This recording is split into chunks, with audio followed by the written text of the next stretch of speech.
की कृपा करेंगे।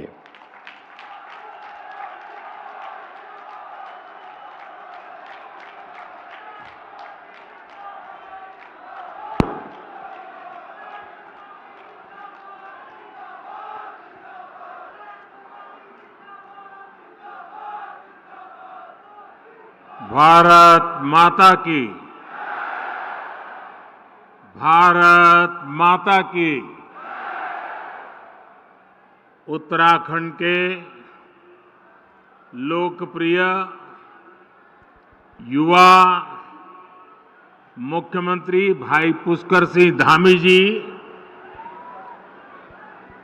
केंद्रीय मंत्री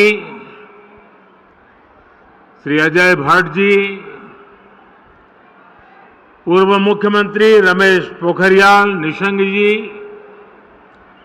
राज्य भारतीय जनता पार्टी के अध्यक्ष महेंद्र भट्ट जी, उत्तराखंड सरकार के मंत्री, सभी सांसद, विधायक, अन्य महानुभाव और देवभूमि के मेरे प्यारे परिवारजनों,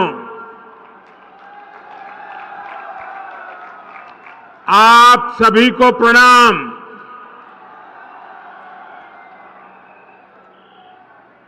आज तो उत्तराखंड ने कमाल कर दी है जी। शायद ऐसा दृश्य देखने का सौभाग्य शायद ही पहले किसी को मिला हो।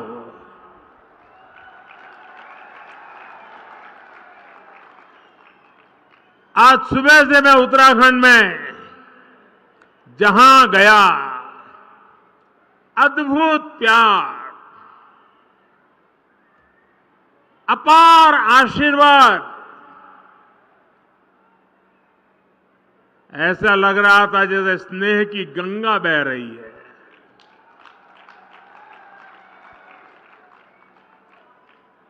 आध्यात्म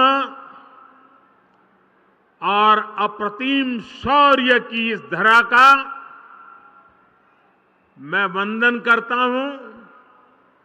वीर माताओं को विशेष रूप से वंदन करता हूं। जब बद्रीनाथ धाम में जय बद्री विशाल का उद्घोष होता है तो गढ़वाल राइफल्स के वीरों का जोश बढ़ जाता है। जब गंगोली हाट के कालिका मंदिर की घंटियां जय महाकाली के जयकारों से गूंजती है तो कुमाऊं रेजिमेंट के वीरों में अदम्य साहस का संचार होने लगता है। यहां मानसखंड में बागेश्वर, बैजनाथ, नंदा देवी, गोलू देवता, पूर्णागिरी, कसार देवी, कैची धाम, कटारमल, नाना कमता, रीठा साहिब, अनगिनत देव स्थलों की श्रृंखला का वैभव हमारे पास बहुत बड़ी विरासत है। राष्ट्र रक्षा और आस्था की इस तीर्थ भूमि पर मैं जब जब आया हूं, जब भी आपका स्मरण किया है, मैं धन्य हो जाता हूं।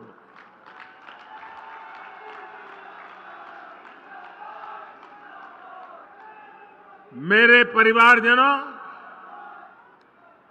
यहां आने से पहले मुझे पार्वती कुंड और जोगेश्वर धाम में पूजा अर्चना करने का सौभाग्य मिला। मैंने हर देशवासी के अच्छे स्वास्थ्य और विकसित भारत के संकल्प को मजबूत करने के लिए और मेरे उत्तराखंड के सारे सपने, सारे संकल्प पूरे हो, इसलिए आशीर्वाद मांगा है। कुछ ही देर पहले मेरी मुलाकात हमारी सीमा के प्रहरियों, हमारे जवानों के साथ भी हुई है। मुझे स्थानीय कला और स्वयं सहायता समूहों से जुड़ी हमारे सभी बहनें, भाई, उनसे भी मिलने का मौका मिला। यानी भारत की संस्कृति, भारत की सुरक्षा, भारत की समृद्धि से जुड़े हुए इन तीनों स्वरूप में इस प्रकार से मेरी ये नए प्रकार की यात्रा भी जुड़ गई। सभी के दर्शन एक साथ हो गए। उत्तराखंड का ये सामर्थ्य अद्भुत है, अतुलनीय है। इसलिए मेरा विश्वास है, और ये विश्वास मैंने बाबा केदार के चरणों में बैठ करके व्यक्त किया था। मेरा विश्वास है कि ये दशक उत्तराखंड का दशक होने वाला है। और आज मैं आदि कैलाश के चरणों में बैठ करके आया हूं। मेरे उस विश्वास को फिर एक बार दोहराता हूं। उत्तराखंड विकास की नई ऊंचाई पर पहुंचे, आप लोगों का जीवन आसान हो, इसके लिए हमारी सरकार पूरी ईमानदारी से, पूरे समर्पण भाव से और एक ही लक्ष्य लेकर के आज काम कर रही है। अभी यहां 4,000 करोड़ रुपए से अधिक के विकास कार्यों का शिलान्यास और लोकार्पण हुआ है। एक ही कार्यक्रम में 4,000 करोड़ रुपए। मेरे उत्तराखंड के भाई बहन, आप कल्पना कर सकते हैं। मैं आप सभी को इन परियोजनाओं के लिए बहुत बहुत बधाई देता हूं। मेरे परिवारजनों, मेरे लिए ना तो ये रास्ते नए हैं और न ही आप सभी साथी नए हैं। उत्तराखंड में अपनेपन की अनुभूति हमेशा मेरे साथ रहती है। और मैं देखता हूं कि आप भी अपनेपन के उसी हक के साथ, उसी आत्मीयता से मुझसे जुड़े रहते हैं। अनेक साथी उत्तराखंड के दूर सुदूर गांव के भी मुझे चिट्ठी लिखते हैं। हर अच्छे बुरे वक्त पर साथ खड़े रहते हैं। परिवार में कोई नए मेहमान का जन्म हुआ हो तो भी मुझे खबर भेजते हैं। बेटी पढ़ाई में कहीं आगे बढ़ी हो तो भी चिट्ठी लिखते हैं। यानी जैसे पूरे उत्तराखंड परिवार का मैं एक सदस्य हूं, वैसे उत्तराखंड मुझसे जुड़ गया है। देश जब कोई बड़ी उपलब्धि हासिल करता है तब भी आप खुशी साझा करते हैं। कुछ सुधार की गुंजाइश अगर कहीं दिखती है तो वो भी आप मुझे बताने में कभी पीछे नहीं रहते।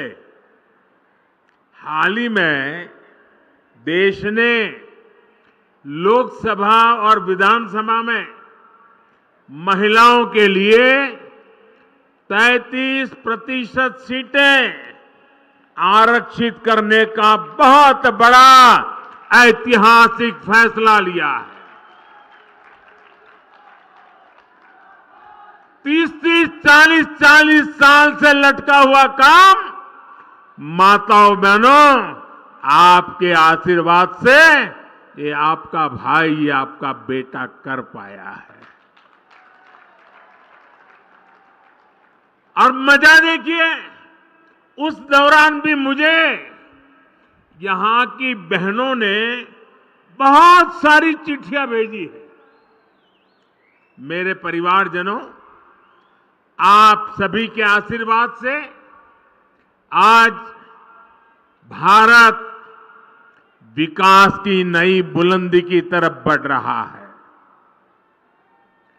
पूरी दुनिया में भारत और भारतीयों का गौरवगान हो रहा है। हो रहा है ना? हो रहा है ना? पूरी दुनिया में भारत का डंका बज रहा है ना? एक समय था चारों तरफ निराशा का माहौल था। पूरा देश जैसे मानो निराशा में डूब गया था। तब हम लोग हर मंदिर में जाकर यही कामना करते थे कि भारत जल्द से जल्द मुश्किलों से बाहर निकले। हर भारतीय सोचता था कि हजारों करोड़ के घोटालों से देश को मुक्ति मिले। सबकी कामना थी कि भारत का यश बढ़े। आप देखिए, चुनौतियों से घिरी दुनिया में, दुनिया का हाल आप देख रहे हैं। चुनौतियों से घिरी दुनिया में भारत की आवाज कितनी बुलंद होती जा रही है। मिलाता हूं ना तो बराबर आंख में मिलाता हूं, और जब मेरी तरफ वो देखते हैं ना तो मुझे नहीं देखते हैं, 140 करोड़ हिंदुस्तानियों को देखते हैं।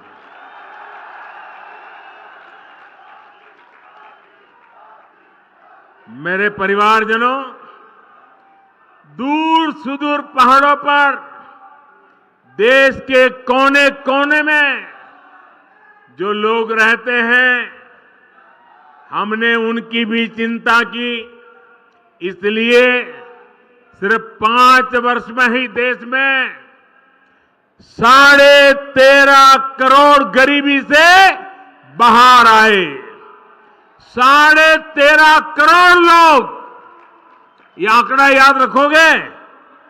आंकड़ा याद रखोगे? कितने? 13.5 करोड़ लोग गरीबी से बाहर 5 साल में आना, ये अपने आप में दुनिया अचरज कर रही है। ये 13.5 करोड़ लोग कौन है? इनमें से बहुत सारे लोग आपकी तरह ही पहाड़ों में रहने वाले हैं, सुदूर इलाकों में रहते हैं। ये 13.5 करोड़ लोग इस बात का उदाहरण है कि भारत अपनी गरीबी मिटा सकता है। साथियों, पहले नारा दिया जाता था गरीबी हटाओ, मतलब आप हटाओ, उन्होंने कह दिया गरीबी हटाओ। मोदी कह रहा है हम मिलकर के गरीबी हटा के रहेंगे। हम ओनरशिप लेते हैं, जिम्मेवारी लेते हैं और जी जान से जुट जाते हैं। आज हर क्षेत्र, हर मैदान में हमारा तिरंगा ऊंचे से ऊंचा लहरा रहा है। हमारा चंद्रयान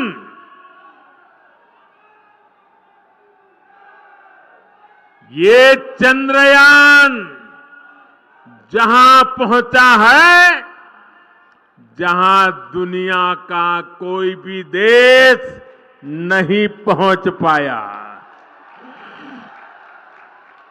और भारत ने जहां अपना चंद्रयान गया है, उस स्थान को नाम दिया है शिव शक्ति। मेरे उत्तराखंड के लोग, ये शिव शक्ति की विचार से आप खुश है कि नहीं है? आपका मन आनंदित हो गया कि नहीं हो गया? यानी वहां भी मेरे उत्तराखंड की पहचान पहुंच गई। शिव और इस शक्ति का योग क्या मतलब होता है, ये हमें उत्तराखंड में सिखाने की जरूरत नहीं, यहां तो डगर डगर पर साक्षात दिखता है। साथियों, स्पेस में ही नहीं, स्पोर्ट्स में भी भारत का दम आज दुनिया देख रही है। हाल में एशियाई खेल समाप्त हुए हैं। इसमें भारत ने इतिहास के सारे रिकॉर्ड तोड़ दिए हैं। पहली बार भारत के खिलाड़ियों ने सेंचुरी लगाई, 100 से ज्यादा मेडल जीतने का रिकॉर्ड बनाया।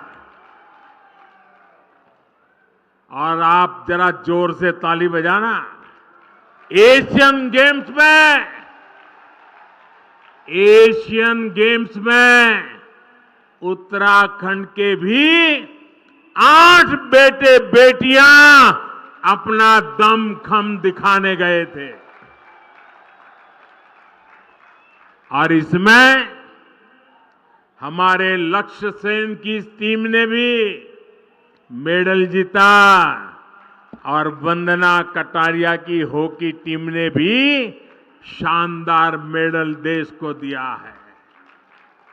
एक काम करेंगे, ये उत्तराखंड के बच्चों ने कमाल की है। एक काम करेंगे अपना मोबाइल फोन बाहर निकालिए, मोबाइल निकाल करके उसके फ्लैश चालू करिए और उन सबको, ये खिलाड़ियों का अभिनंदन कीजिए अपना फ्लैश लाइट करके। सब अपना मोबाइल फोन निकाल के फ्लैश लाइट करके, शाबाश। ये हमारे उत्तराखंड के बच्चों का अभिवादन है, हमारे खिलाड़ियों का अभिवादन है। मैं फिर से एक बार देवभूमि के मेरे इन युवा बेटे बेटियों को, इन खिलाड़ियों को फिर से अपनी बधाई देता हूं। और आपने भी आज एक नया रंग भर दिया। साथियों, बैठिए, बहुत आभारी हूं मैं आपका।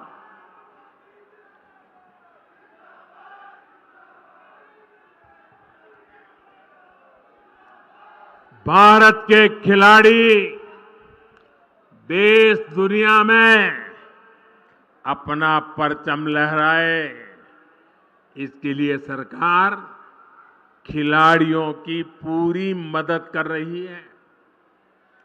खिलाड़ियों के खाने पीने से लेकर आधुनिक ट्रेनिंग तक सरकार करोड़ों रुपए खर्च कर रही है। ये तो सही है, लेकिन एक उल्टा भी चल रहा है। सरकार तो कर रही है, लेकिन लक्ष्य का जो परिवार है ना, और लक्ष्य जो है, वो मुझे हमेशा जब विजयी होता है तो आपकी बाल मिठाई लेकर के आता है।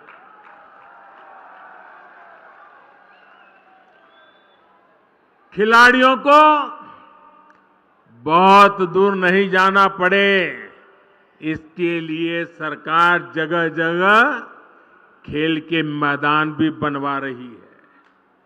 आज ही हल्द्वानी में हॉकी ग्राउंड और रुद्रपुर में वेलोड्रोम स्टेडियम का भी शिलान्यास हुआ है। मेरे नौजवानों, ताली बजाइए, आपका काम हो रहा है। इसका लाभ मेरे उत्तराखंड के युवाओं को मिलेगा। मैं धामी जी और उनकी पूरी टीम को भी बहुत बहुत बधाई भी देता हूं, बहुत बहुत शुभकामनाएं भी दूंगा, जो राष्ट्रीय खेलों की तैयारी में पूरे जोश से जुटी हुई है। बहुत बहुत बधाई आपको और आपकी पूरी टीम को बधाई। मेरे परिवारजनों, उत्तराखंड के हर गांव में देश के रक्षक हैं। यहां की वीर माताओं ने वीर पुत्रों को जन्म दिया है, जो मेरे देश की रक्षा कर रहे हैं। वन रैंक वन पेंशन की उनकी दशकों पुरानी मांग को हमारी ही सरकार ने पूरा किया। अब तक वन रैंक वन पेंशन के तहत 70,000 करोड़ रुपए, उससे भी ज्यादा हमारी सरकार ने पूर्व सैनिकों को दिए हैं। इसका लाभ उत्तराखंड के भी 75,000 से ज्यादा पूर्व सैनिकों के परिवारों को मिला है। हमारी सरकार की बहुत बड़ी प्राथमिकता बॉर्डर एरियाज में विकास की भी है। आज बॉर्डर एरियाज में सुविधाओं का निर्माण बहुत तेज गति से हो रहा है। आप सोच रहे होंगे कि आपकी क्या गलती थी, ये काम पहले की सरकारों ने क्यों नहीं किया? गलती आपकी नहीं थी। पहले की सरकारों ने इस डर से बॉर्डर एरिया का विकास नहीं किया कि कहीं दुश्मन इसका फायदा उठाकर अंदर ना आ जाए। बताइए क्या तर्क देते थे? आज का नया भारत पहले की सरकारों की डरी हुई सोच को पीछे छोड़कर आगे बढ़ रहे हैं। न हम डरते हैं, न हम डराते हैं। भारत की पूरी सीमा, उस पर हम आधुनिक सड़कें बना रहे हैं, सुरंगें बना रहे हैं, पुल बना रहे हैं। बीते 9 वर्षों में सिर्फ बॉर्डर एरियाज में ही 4,200 किलोमीटर से ज्यादा लंबी सड़कें बनाई गई है। हमने बॉर्डर के किनारे करीब 250 बड़े पुल और 22 सुरंगें भी बनाई है। आज भी इस कार्यक्रम में अनेक नए पुलों के लिए शिलान्यास हुआ है। अब तो हम बॉर्डर तक ट्रेनों को भी लेकर आने की तैयारी कर रहे हैं। इस बदली हुई सोच का लाभ उत्तराखंड को भी मिलने जा रहा है। मेरे परिवारजनों, पहले सीमावर्ती क्षेत्रों को, सीमावर्ती गांवों को देश का अंतिम गांव माना जाता था। जो अंतिम है, विकास के मामले में उसका नंबर भी आखिर में ही आता था। ये भी एक पुरानी सोच थी। हमने सीमावर्ती गांवों को अंतिम नहीं, बल्कि देश के पहले गांव के रूप में विकसित करना शुरू किया है। वाइब्रेंट विलेज प्रोग्राम के तहत ऐसे ही सीमावर्ती गांवों का विकास किया जा रहा है। हमारी कोशिश यही है कि यहां से जो लोग पलायन करके गए हैं, वो फिर लौट के आ जाएं।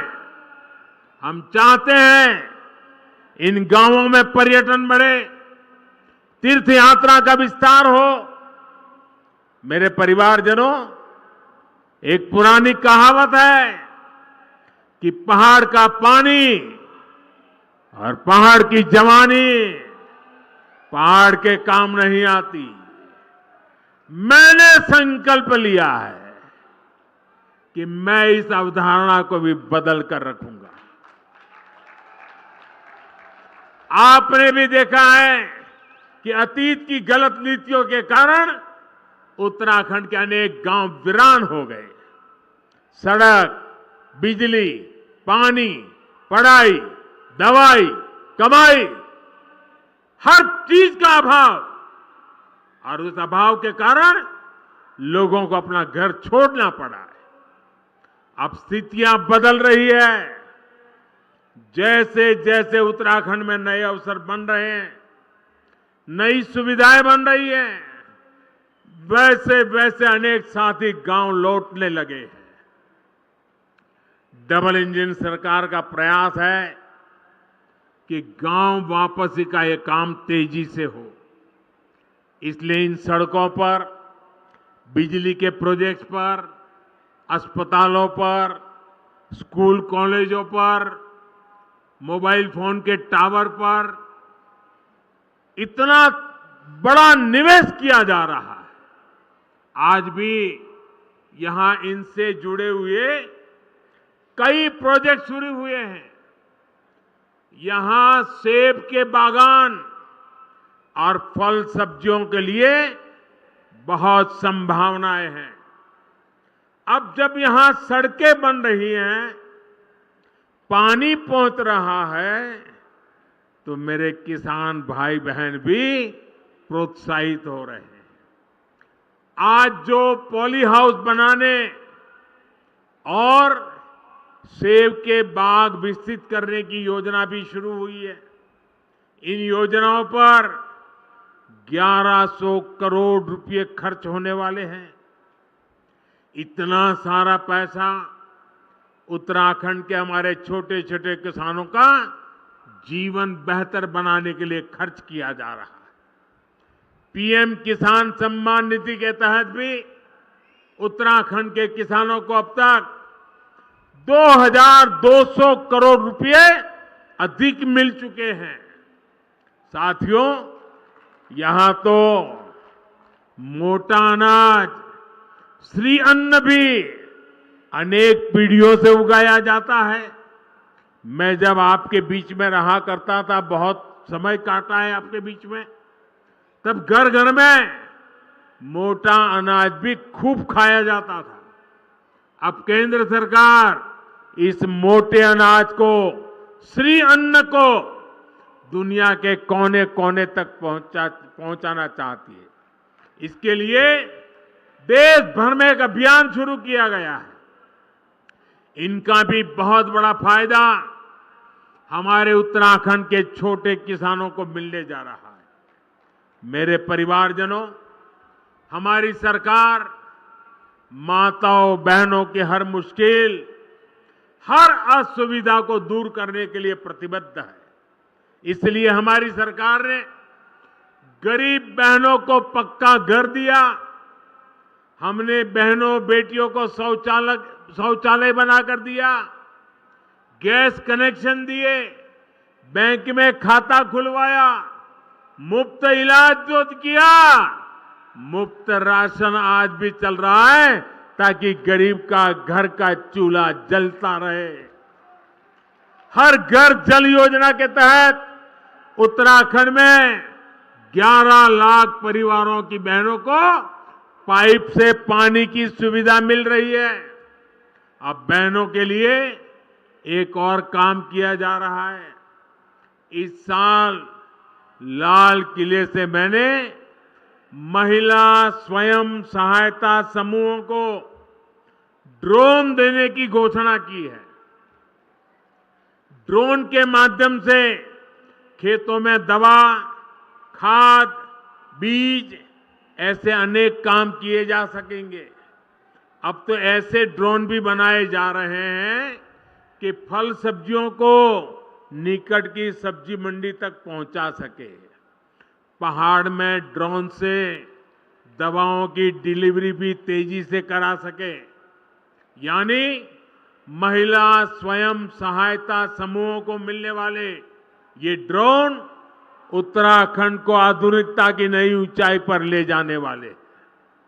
मेरे परिवारजनों, उत्तराखंड के तो गांव-गांव में गंगा है, गंगोत्री है। यहां के हिम शिखरों में शिवजी और नंदा विराजते हैं। उत्तराखंड के मेले, कौथिग, थौल, गीत संगीत, खान पान अपनी विशिष्ट पहचान रखते हैं। पांडव नृत्य, छोलिया नृत्य, मांगल गीत, फुलदेई, हरेला, बघवाल और रम्माण जैसे सांस्कृतिक आयोजन से ये धरती समृद्ध है। लोक जीवन के स्वाद, रोट, अरसे, जंगोरे की खीर, कफली, पकोड़े, रायता, अल्मोड़ा की बाल मिठाई, सिग्योरी, इनका स्वाद कौन भूल सकता है। और ये जो काली गंगा की भूमि है, उस भूमि से तो मेरा नाता भी बहुत रहा है। यहां चंपावत स्थित अद्वैत आश्रम भी, उससे भी मेरा गहरा संबंध रहा है। वो मेरी जिंदगी का एक कालखंड था। मेरी कितनी ही यादें यहां के इंच इंच जमीन पर पड़ी हुई है। इस बार बहुत इच्छा थी कि मैं इस दैवीय परिसर ज्यादा समय बिताऊं, लेकिन कल दिल्ली में G20 से जुड़ा एक और बड़ा सम्मेलन है। सारी दुनिया के पार्लियामेंट के जो स्पीकर है G20 के, उनका एक बहुत बड़ा समिट है। और इस वजह से मैं अद्वैत आश्रम चंपावत नहीं जा पा रहा हूं। मेरी ईश्वर से कामना है कि मुझे जल्द ही इस आश्रम में आने का फिर एक बार मौका मिले। मेरे परिवारजनों, उत्तराखंड में पर्यटन और तीर्थ यात्रा के विकास से जुड़े डबल इंजन सरकार के प्रयास अब रंग ला रहे हैं। इस वर्ष उत्तराखंड में 4 धाम यात्रा के लिए आने वाले श्रद्धालुओं की संख्या 50 लाख के आसपास पहुंच रही है। सारे रिकॉर्ड टूट चुके हैं। बाबा केदार के आशीर्वाद से केदारनाथ धाम के पुनर्निर्माण से जुड़ा पहला चरण पूरा हो चुका है। श्री बद्रीनाथ धाम में भी सैकड़ों करोड़ रुपयों की लागत से अनेक काम हो रहे हैं। केदारनाथ धाम और श्री हेमकुंड साहिब में रोपवे का भी काम पूरा होते ही दिव्यांग और बुजुर्ग तीर्थयात्रियों को बहुत सुविधा होने वाली है। हमारी सरकार केदारखंड के साथ साथ, और मैं आज इसलिए आया हूं, मुझे मानस खंड को भी उस ऊंचाई पर ले जाना है। केदारखंड और मानस खंड की कनेक्टिविटी पर भी हम बहुत बल दे रहे हैं। जो लोग केदारनाथ बद्रीनाथ धाम जाते हैं, वे जोगेश्वर धाम, आदि कैलाश और ओम पर्वत भी आसानी से आ सके, ये प्रयास किया जा रहा है।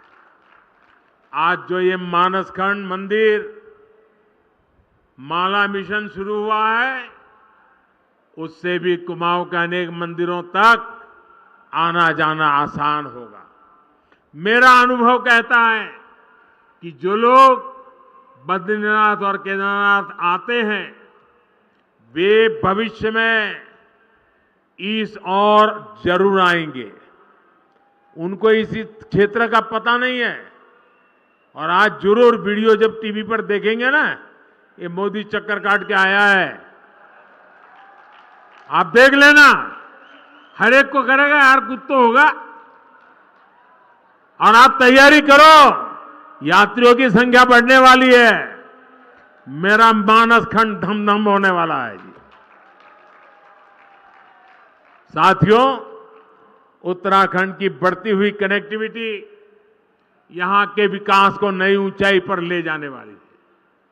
4 धाम महापरियोजना से, ऑल वेदर रोड से आपको बहुत सुविधा हुई है। ऋषिकेश कर्णप्रयाग रेल परियोजना पूरी होने के बाद तो पूरे क्षेत्र का कायाकल्प हो जाएगा। इस पूरे क्षेत्र में उड़ान योजना के तहत सस्ती हवाई सेवाओं का भी विस्तार किया जा रहा है। आज ही यहां बागेश्वर से कनाली चीना तक, गंगोली हाट से अल्मोड़ा तक और टनकपुर घाट से पिथौरागढ़ तक की सड़कों का काम शुरू हुआ है।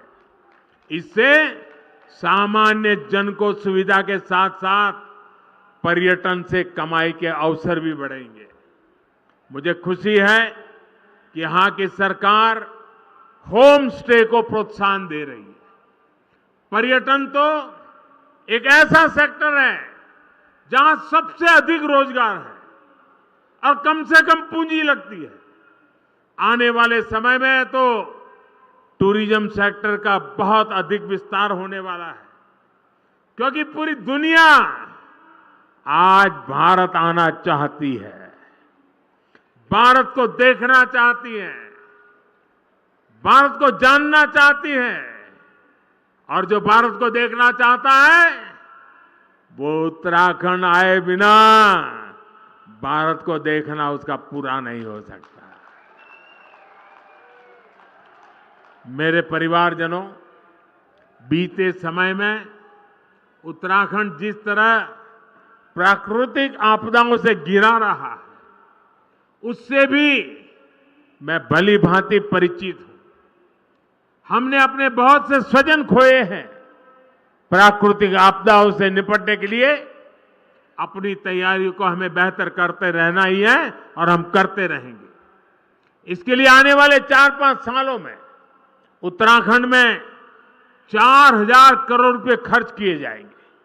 उत्तराखंड में ऐसी सुविधाओं का निर्माण किया जाएगा जिससे आपदा की स्थिति में राहत और बचाव का काम तेजी से हो सके। मेरे परिवारजनों, ये भारत का अमृत काल है।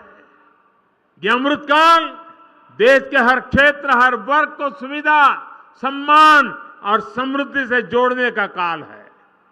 मुझे पूरा विश्वास है कि बाबा केदार और बद्री विशाल के आशीर्वाद से, आदि कैलाश के आशीर्वाद से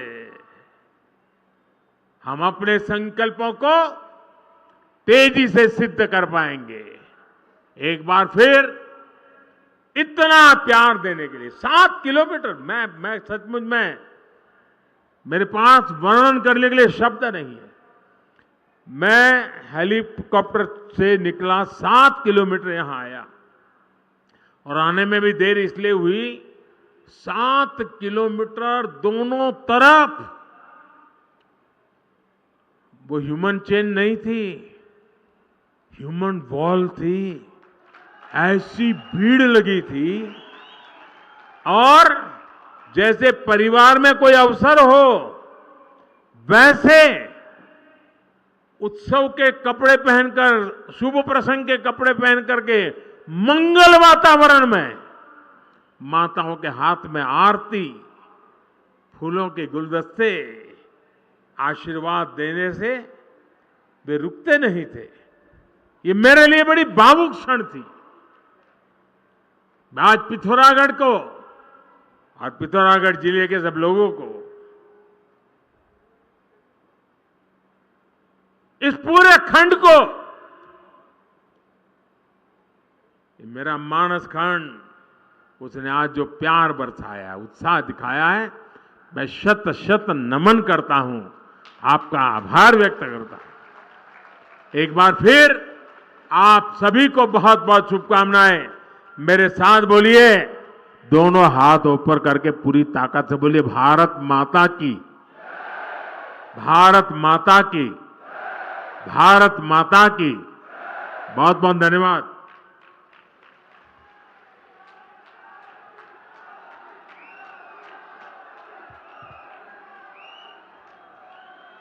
माननीय प्रधानमंत्री महोदय के प्रति कोटिशः कृतज्ञता हम ज्ञापित करते हैं कि अपना स्नेह आशीर्वाद आपने हम पर बरसाकर हमें